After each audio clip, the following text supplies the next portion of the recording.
Hello friends, কেমন আছেন আপনারা সবাই? আজকে আমি আবারও চলে আসলাম আপনাদের মধ্যে একটা নতুন রেসিপি নিয়ে, যেটা আপনারা অনেকেই বাজারে দেখেছেন, কিনেছেন, খেয়েছেন, বাট এটা জানেন না যে এটা খুব কম টাকায় কম খরচে পুরো ফ্যামিলিকে খাওয়ানো যাবে। তো চলুন, আমি প্রথমে 1 কাপ বেসন নিয়ে নিয়েছি, এটাকে পুরো ছান করে নেব আগে। তো এটা ছান করে নেওয়ার পরে আমি এখানে পানি দিয়ে দিয়েছি।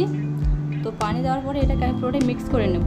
তো মিক্স করে নেওয়ার পর আমার যখন হয়ে গেছে মিক্স করা, তখন আমি একটু এখানে বেকিং পাউডার দিয়ে দিয়েছি, কারণ বেকিং পাউডারটা দিলে কী হয়, দানাগুলো খুব ফলে ওঠে, যেটা আমি বানাতে চলেছি আজকে।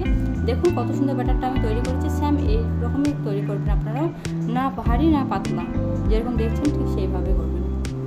তো আমি এখানে একটা প্লাস্টিক পেপার নিয়ে নিয়েছি।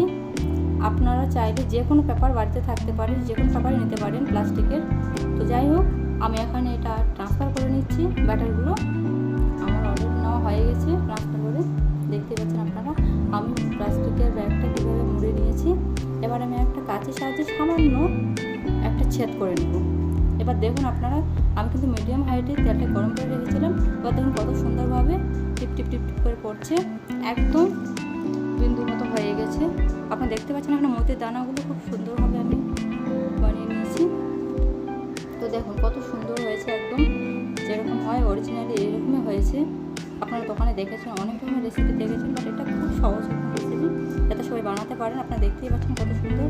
এবার আমি একটা ফ্রাই প্যানে এখানে চিনি নিয়েছি, তারপর কিছুটা পানি দিয়ে দিয়েছি এর মধ্যে। এবার একটু ফুড কালার দিচ্ছি, সেটা আপনাদের ব্যাপার, আপনারা দিতেও পারেন না পারেন, কিন্তু ফুড কালার দিলে এখানে মতির যে মানে একটা কালার থাকে, খুব সুন্দর লাগে দেখতে। এবার ভেজে রাখা মতিগুলো আমি এর মধ্যে দিয়ে দিলাম, দিয়ে আমি একটু নাড়িয়ে চাড়িয়ে নেবো, কারণ ভাজার সময় খুব ক্রিস্পি হয়ে থাকে, এটাকে নরম করতে হবে। আপনারা পারলে একটু ঘি দিয়ে দেবেন, আরও বেশি ভালো একটা আসবে দেখতে। দেখুন কালার চলে গেছে আমার, কত সুন্দর হয়েছে এখানে।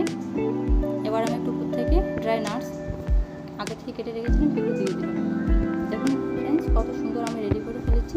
এবার আমি হাতের মধ্যে একটু বল বানানোর জন্য নিয়ে নিয়েছি পরিমাণ মতো।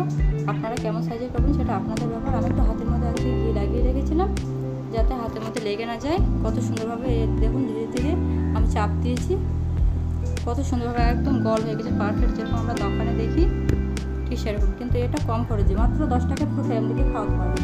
দোকানে কিন্তু এরকম পাবেন না, দোকানে গেলে আপনার অনেক টাকা খরচা পড়ে যাবে।